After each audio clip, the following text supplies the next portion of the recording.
The following video may contain stuff for mature audiences like cussing, swearing, and nudity. Just kidding, I lied about the last one, so let's jump right into this shit.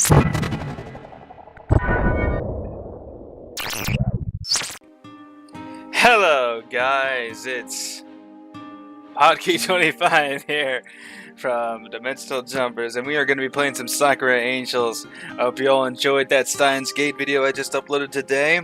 This will be, well, okay, yesterday, because this will be uploaded tonight, which you all will be able to watch this tomorrow, if that makes any sense whatsoever. Don't worry about it. Let's just go ahead and jump right into this before I bore you to death with my vigorous chattering.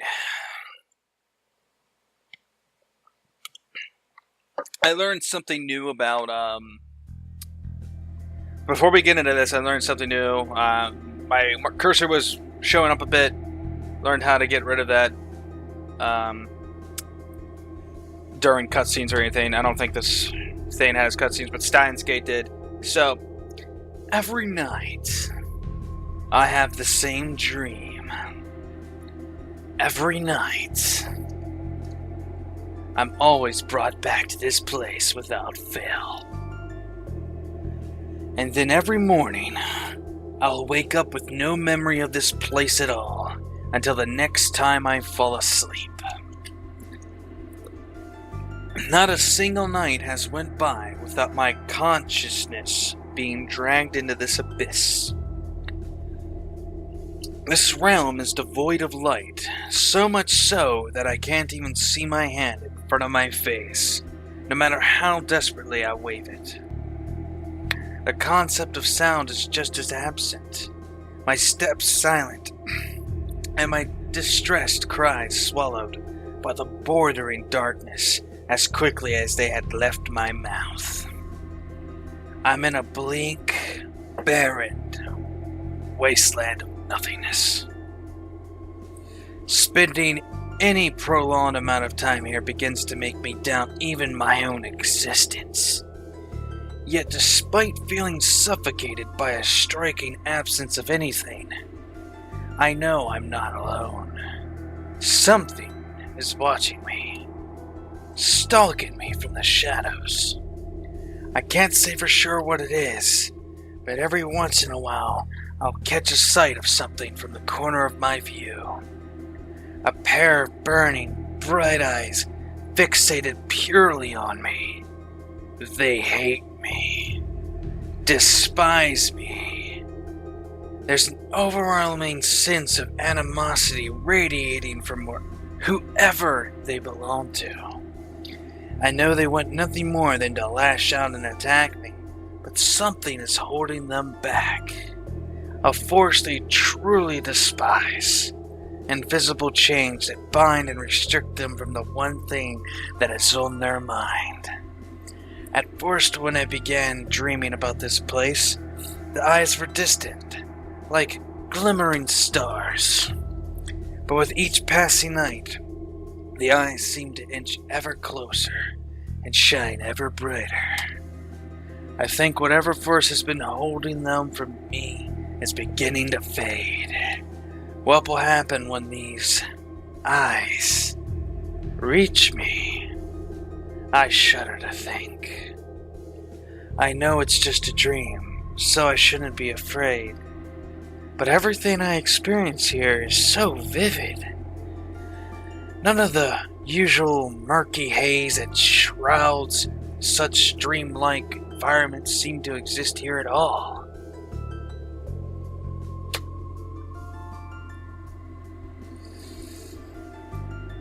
I have perfect clarity. I can feel the stagnant, freezing air all around me, enough to incite a shiver out of me every once in a while. Since I'm so used to this dream, I know how it'll end. I'll wade through the darkness for what seems like an eternity, never finding anything until the morning finally comes and pulls me out of this nightmare. At least, that was how it usually ended. Something is different tonight. Those hateful burning eyes that always kept just out of sight before, I'm suddenly confronted by them. Never before have they been so close. Never before have I stared straight back into them. Their narrowed, piercing gaze roots me to the spot, and a shooting pain surges through me. I can't move. I can't breathe. And then from out of the darkness a crooked smile spreads, just as sinister as the eyes. So close. I can practically taste the freedom. It won't be long now. Enjoy the peace while you can, boy, for your days are numbered, and then everything shall change.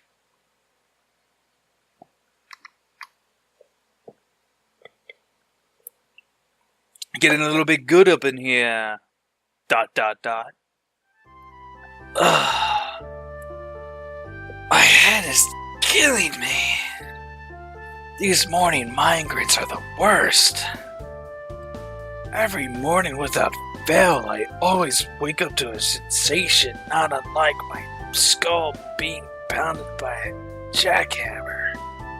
Thump, thump, thump. It's almost like a heartbeat. I feel like my head is going to split open. It's weird though, because even though the pain is so intense, it never lasts long. In the space it takes me to get up and head for school, the pain is usually reduced to just a dull throb at the back of my skull by then. So, it isn't too much of a hassle in the grand scheme of things, but it certainly isn't a fun way to wake up. I just find it odd how consistent it seems to be. Anyway, enough pondering these weird mysteries. It's time to tackle the day. After a moment of wrestling with my blanket, I swing my legs round and drag myself out of bed. A quick look at my bedside clock tells me it's still early. Too early. If I had it my way, the world wouldn't start until at least a good way into the afternoon. But sadly, life just isn't that wonderful. Pulling back the curtains to let that light flood into my room, I suppressed the urge to let out a hiss, almost blinding myself in the process. Too bright! The rest of my time getting ready is spent fighting with my uniform, a tie becoming all the more problematic to put on when you're half asleep. God, I think I've actually got my hand stuck in it. Almost choking myself to death is the most pathetic fight ever. I finished putting on the tie, the rest of my uniform complying peacefully with me. Unable to find a comb, I settle for just flattening my hair down with my hands. Blinking into the mirror, I'm left staring back at someone with messy black hair. It's close enough. Somewhat dressed, somewhat ready. I stumble out of my room, my legs still not fully awake. Uneven steps carry me dangerously down the stairs and soon emerge into the kitchen. I'm greeted by silence. The kitchen is empty. It's still not as silent as this music. My gosh, how is this silent? A familiar scene for me. My parents are what you might call workaholics. Basically, they spend more time at their respective jobs than they ever do here. Only ever get to catch them during the evening while they're eating. And then everyone is off to bed, and the cycle again repeats. Don't get me wrong, I understand how they have to work in order to keep us living comfortably, so I don't hate them for it. It just gets, I don't know, lonely. Ah, well, there's no use moping about it. It's been like this for years, so I don't know why I was getting all emotional about it now. The plus side of them not being around is that I quickly had to learn how to cook for myself. And I know exactly why I'm getting all rowdy about this now. I have to monologue for this story that I'm being told.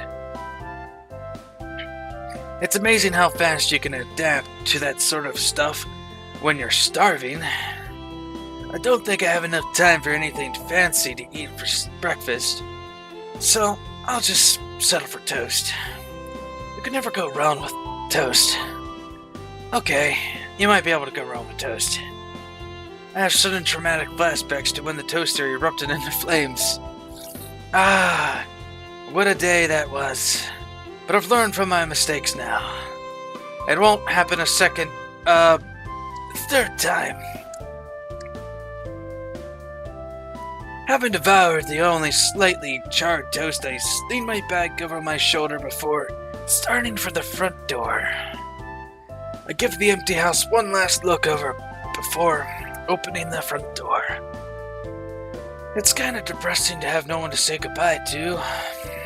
But again, this has been the same for every weekday morning since forever ago. The sun is shining in a cloudless sky. Birds are chirping overhead. Waves of students are passing by, happily chatting with one another as they make their way to school. It's also horrible. I'm not much of a morning person, so I can't even begin to fathom how everyone could be so bright-eyed and bushy-tailed right now. I mean, it's taking all of my willpower just to be able to put a foot in front of the other without just crumbling to the ground. It's taking all of my willpower to read this dialogue while this loud music is in my face. But if I try and do anything about it, it will mess up my OBS settings and I won't really be able to record correctly, and you all will complain that you can't hear the music at all, or that you... Sorry about that. Continue on. I just have to hope the breakfast kicks in and gives me the energy I need before I'm forced to literally drag myself through the school gates. ...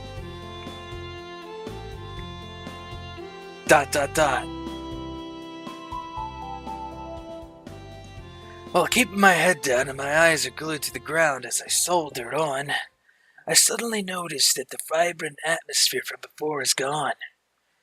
Silence has completely taken over, my steps the only thing making any noise. And I am so glad. Man, that's so much easier to read without that music. Music was kind of good though, but whatever. The air is still. That's a bit strange.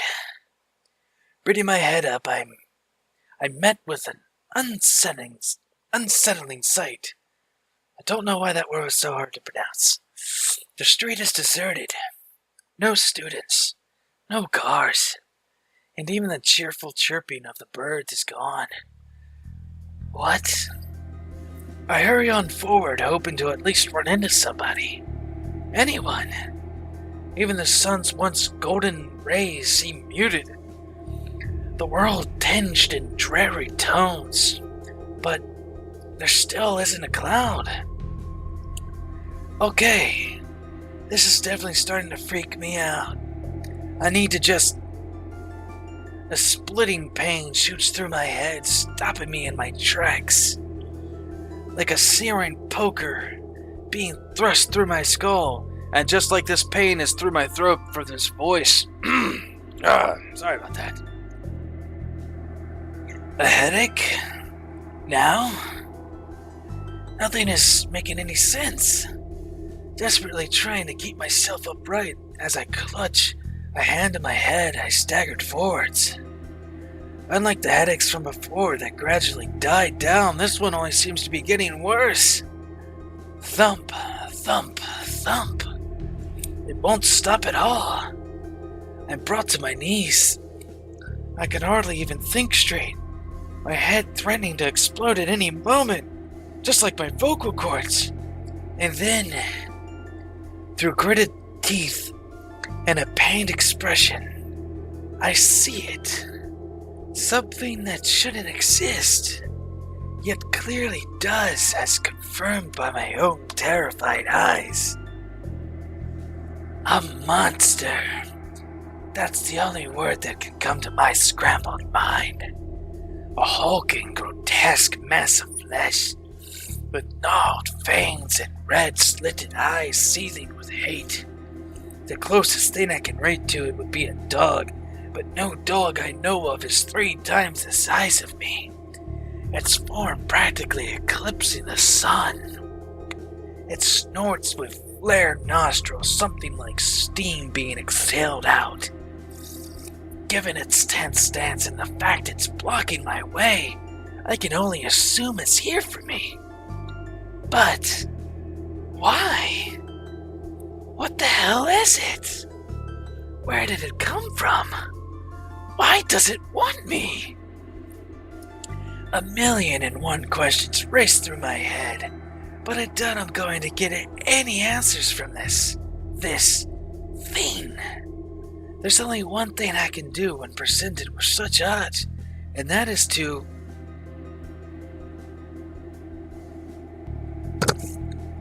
I don't know about you, but when I see something like that, man, I'm fleeing. Run the heck away. Yeah, of course. I would be an idiot to attempt anything else. When confronted with something that defies everything I know about nature and has a look that says, I'm going to eat you, it's basic human instinct to want to run. Not giving the beast any more of my time, I spin on my heel and hurtle myself in the opposite direction.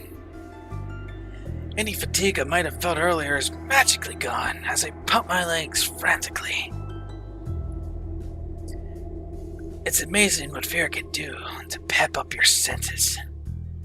I run as fast as I can, but in my haste, I twist my foot at a bad angle, crumpling into a heap on the ground. Ignoring the nasty scrapes across my knees, I desperately try to have myself up off the ground, but it's useless. I'm a complete wreck. I can hear the beast rampage just behind me, having given chase. The fear of impeding death is making my limbs useless, my scattered mind unable to give them any clear commands. The only thing I can do is turn my head around to meet my incoming demise, the beast stomping so hard across the ground that cracks spread out with each step. It's over. Right before the beast can connect with me and bring my life to a grisly end, a dazzling, radiant light floods my vision, engulfing both me and the monster. Just like any anime protagonist or visual novel protagonist in all culture and generic history. Sorry. Goodbye. Give me a second. Okay. The beast steps in its tracks, a guttural cry escaping it before it vaporizes before my eyes. ... What? What the hell just happened? Geez, what a close one. Are you alright? A cheerful voice chirps. A welcome sound after the tears of that thing. Don't talk to him. We have to leave before... And then another voice that's less cheerful. In fact, they sound angry more than anything.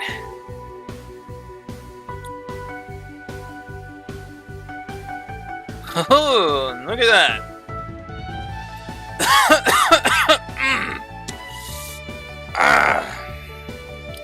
The light soon fades, revealing my saviors. No, this is definitely the last thing I was expecting. 2 girls roughly my age stand before me. A blink several times before I scrub at my eyes. Hope things might make a little more sense, and that music that really hurts my concentration is back again. This can't be real. I'm having more trouble believing these girls are actually standing before me than I did the monster. Wielding weapons and costumes taken straight out of a fantasy book. It's all a bit much for my brain to attempt to process. What? What the heck was that? A shadow. The more cheerful of the 2 simply says it to me, her stance relaxing some. How? Was that supposed to explain everything? I glanced down at my feet, where my own shadow stretches, but the girl burst into a giggle. Not your own shadow, silly. That thing we just took care of. Which you're welcome for, by the way, is what we call a shadow. The physical manifestations of all the hatred and negative emotions that might lurk in one's heart. Normally, they're not so aggressive during the day, though. It was really out for you. We're usually pretty good at nabbing them before they get to you, but this one completely took us by surprise. I'm happy we got here in time. You're not hurt, are you? No, I'm fine, but... As if things weren't bad enough that we had to reveal ourselves to him. Wow. Hold on, give me a second. As if things weren't bad enough that we had to reveal ourselves to him, now you're just casually blabbing away. Things that no normal person should have a right to know. Have you lost your mind? I'm cut short by the more aggressive looking of the pair, whose expression had grown darker and darker as the cheerful one had spoken. Looking like she's unable to take it anymore, she exploded, causing both of us to jump. And that's it. I have that's it for the first part of this series. If you like this and want more, or want to participate in one of the characters' voicing, because it is kind of tough for me to do both all of these voices, and I'm trying to look for a couple people to do these visual novels with. If you would like to participate in that, sorry about that. I'll leave a link in the description below of our Discord channel that you can join us. It's a nice Discord community, a little trolly, but it's pretty nice, and you all can come join us over there and let me know. My name is Hockey25 over there, and Sab's name is Snake over there. Anyway, I'm gonna keep this short. Hope you all enjoyed this part 1. Leave a comment if you did. Like the video if you did, and subscribe and bell us to see more of our future content very quickly, because we will be posting more, especially me. This will be going up almost daily, if not daily, depending on my internet connection, but it will guarantee to be every other day. But I'm pretty sure I can make it daily. Thank you all for watching. Goodbye.